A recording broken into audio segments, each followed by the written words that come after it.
नमस्कार, स्वागत है झारखंड की फटाफट ताजा बड़ी खबरों में। पहली बड़ी खबर, मल्लिकार्जुन खड़गे राहुल से मिले झारखंड के मुख्यमंत्री हेमंत सोरेन। झारखंड के सीएम हेमंत सोरेन ने मंगलवार को कांग्रेस अध्यक्ष मल्लिकार्जुन खड़गे और लोकसभा में विपक्ष के नेता राहुल गांधी से मुलाकात की।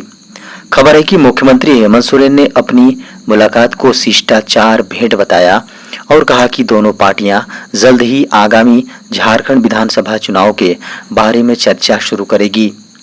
कांग्रेस अध्यक्ष मल्लिकार्जुन खड़गे और पार्टी सांसद राहुल गांधी से मुलाकात के बाद मीडिया कर्मियों को बताते हुए उन्होंने कहा कि मैं उनसे काफी समय से मिलने की योजना बना रहा था। यह एक शिष्टाचार मुलाकात थी। इससे पहले सोमवार को झारखंड के मुख्यमंत्री हेमंत सोरेन ने राजस्थान के अजमेर में सूफी संत ख्वाजा गरीब नवाज के दर पर जाकर अपने राज्य और देश की खुशहाली के लिए दुआ मांगी। इस दिन झारखंड आएंगे प्रधानमंत्री नरेंद्र मोदी। मीडिया की खबरों को माने तो प्रधानमंत्री नरेंद्र मोदी आगामी 15 सितंबर की तारीख को झारखंड के दौरे पर आएंगे। बता दें कि झारखंड में आगामी विधानसभा चुनाव 2024 को लेकर तैयारियां तेज हो चुकी हैं। झारखंड के पूर्व मुख्यमंत्री और जेएमएम के दिग्गज नेता चंपई सोरेन बीजेपी के साथ आ चुके हैं। वहीं अब देश के प्रधानमंत्री नरेंद्र मोदी ने भी झारखंड की यात्रा का निर्णय लिया है। पीएम मोदी के झारखंड दौरे को लेकर असम के मुख्यमंत्री हिमंत बिश्व शर्मा ने सोमवार को जानकारी शेयर की है। उन्होंने कहा है कि प्रधानमंत्री नरेंद्र मोदी 15 सितंबर 2024 को झारखंड के जमशेदपुर आएंगे और इस्पात नगरी में सरकारी के साथ साथ राजनीतिक कार्यक्रमों में भी हिस्सा लेंगे। बता दें कि असम के मुख्यमंत्री हिमंता झारखंड में भारतीय जनता पार्टी के चुनाव सह प्रभारी हैं। झारखंड में लगभग 45 लाख महिलाओं के अकाउंट में पहुंची मुख्यमंत्री मैया सम्मान योजना की राशि। झारखंड में मंगलवार को झारखंड के मुख्यमंत्री हेमंत सोरेन ने झारखंड मुख्यमंत्री मैया सम्मान योजना के सफल होने का दावा किया है। खबर है कि उन्होंने कहा है कि मुख्यमंत्री मैया सम्मान योजना के तहत एक महीने में लगभग 45 लाख महिलाओं के अकाउंट में राशि पहुंचाई जा चुकी है। मुख्यमंत्री हेमंत सोरेन ने अपने एक्स हैंडल पर उन्होंने लिखा है कि मेरे साथी झारखंडियों, आज झारखंड मुख्यमंत्री मैया सम्मान योजना को शुरू हुए 30 दिन हो गए और इस एक माह में हम रिकॉर्ड 45 लाख से अधिक बहनों के अकाउंट में सम्मान राशि की पहली किस्त पहुंचा चुके हैं। उन्होंने आगे लिखा है कि जिन बहनों के आवेदन में कुछ त्रुटियां हैं, उन्हें भी सरकार आपके द्वार में कैंप के माध्यम से दूर किया जा रहा है। झारखंड में सिपाही भर्ती अभियान 3 दिन रोकने का निर्देश। झारखंड में एक्साइज कांस्टेबल भर्ती अभियान को 3 दिन तक रोकने के निर्देश दिए गए हैं। झारखंड के सीएम हेमंत सोरेन ने सोमवार को कहा है कि उन्होंने शारीरिक दक्षता परीक्षा में शामिल होने वाले कुछ अभ्यर्थियों की मौत को देखते हुए आबकारी सिपाही से जुड़े भर्ती अभियान को अगले 3 दिन तक रोकने का निर्देश दिए हैं। बता दें कि मौतों के कारणों का पता लगाने के लिए स्वास्थ्य विशेषज्ञों की एक समिति बनाई गई है। खबर है कि सोरेन ने एक्स पर एक पोस्ट में कहा, मैंने एक्साइज कांस्टेबल भर्ती अभियान को 3 दिन के लिए रोकने के निर्देश जारी किए हैं। फिजिकल एफिशिएंसी टेस्ट सुबह 9 बजे के बाद आयोजित नहीं की जाएगी। समिति जल्द ही अपनी रिपोर्ट सौंपेगी। मुख्यमंत्री ने अभ्यर्थियों की मौत को दुखद और हृदय विदारक बताते हुए कहा कि पिछली सरकार द्वारा बनाए गए नियमों की तत्काल समीक्षा के निर्देश दिए गए हैं। झारखंड में जनसंपर्क कार्यक्रम के शुरुआती 3 दिन में आए इतने लाख आवेदन। झारखंड सरकार के प्रमुख जनसंपर्क कार्यक्रम के शुरुआती 3 दिनों में 5.52 लाख से अधिक आवेदन जमा हुए हैं। खबर है कि कल्याणकारी योजनाओं को घर घर तक पहुंचाने के उद्देश्य से झारखंड मुक्ति मोर्चा के नेतृत्व वाली झारखंड सरकार ने 30 अगस्त को आपकी योजना आपकी सरकार आपके द्वार कार्यक्रम के चौथे चरण की शुरुआत की थी।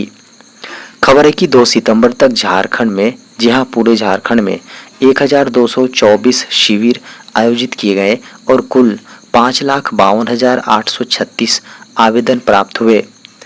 कहा गया है कि कुल 42,869 आवेदनों का निपटारा हो चुका है, जबकि 160 आवेदनों को ठुकरा दिया गया। केंद्र सरकार ने 7 कृषि परियोजनाओं को दी मंजूरी। नरेंद्र मोदी कैबिनेट ने सोमवार को किसानों को बड़ी सौगात दी है। खबर है कि केंद्रीय कैबिनेट ने 13,966 करोड़ की लागत वाली कुल 7 कृषि योजनाओं को मंजूरी दे दी। केंद्र सरकार ने कहा है कि देश के किसानों के जीवन को बेहतर बनाने और उनकी आय को बढ़ाने के लिए ये फैसले लिए गए हैं। केंद्रीय मंत्री अश्विनी वैष्णव ने सरकार के निर्णय की जानकारी देते हुए कहा है कि ये योजनाएं कृषि क्षेत्र को समर्थन देने, सतत विकास को बढ़ावा देने और सभी नागरिकों के लिए भोजन की उपलब्धता सुनिश्चित करने के लिए बनाई गई है। कृषि से जुड़ी गतिविधियों को बढ़ावा देने और देश भर में खाद्य सुरक्षा को बढ़ाने के उद्देश्य से कृषि योजनाओं को स्वीकृति दी गई है। केंद्रीय कैबिनेट ने खाद्य पोषण के फसल विज्ञान के लिए समर्पित 3,979 करोड़ की योजना को मंजूरी दी है। वहीं 2,817 करोड़ रुपए के डिजिटल कृषि मिशन को सरकार ने मंजूरी दी है। आरआरबी में 8,113 पदों के लिए वैकेंसी नोटिस जारी। आरआरबी में 8,113 पदों के लिए वैकेंसी निकली हैं। इसके लिए government of India ministry of railways railway recruitment board यानी आरआरबी द्वारा नोटिस जारी किया गया है। इच्छुक और योग्य उम्मीदवार प्रकाशित नोटिफिकेशन को अच्छी तरह से देख सकते हैं।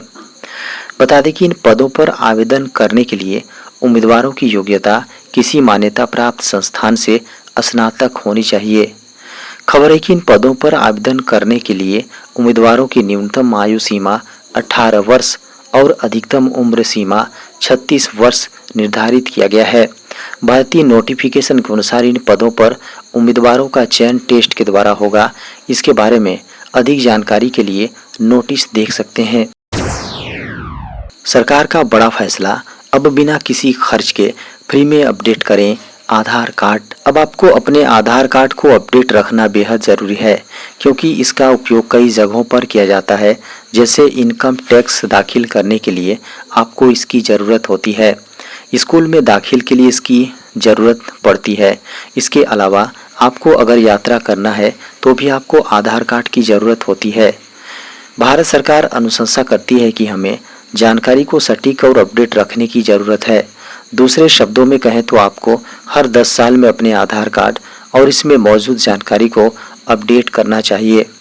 हालांकि आपको अपने आधार कार्ड को अपडेट करने के लिए 50 रुपये से लेकर 100 रुपये तक का अपडेट शुल्क देना होता है, लेकिन इस समय आप 14 सितंबर तक अपने आधार कार्ड को फ्री में अपडेट कर सकते हैं। बता दें कि इसके लिए आपको कोई भी शुल्क नहीं देना है। नया डीए चार्ट, कर्मचारियों को अब मिलेगी अधिक सैलरी। वर्तमान समय में देश में महंगाई की दर तेजी से बढ़ती जा रही है। इसका सीधा असर केंद्रीय कर्मचारियों और पेंशन भोगियों पर पड़ रहा है।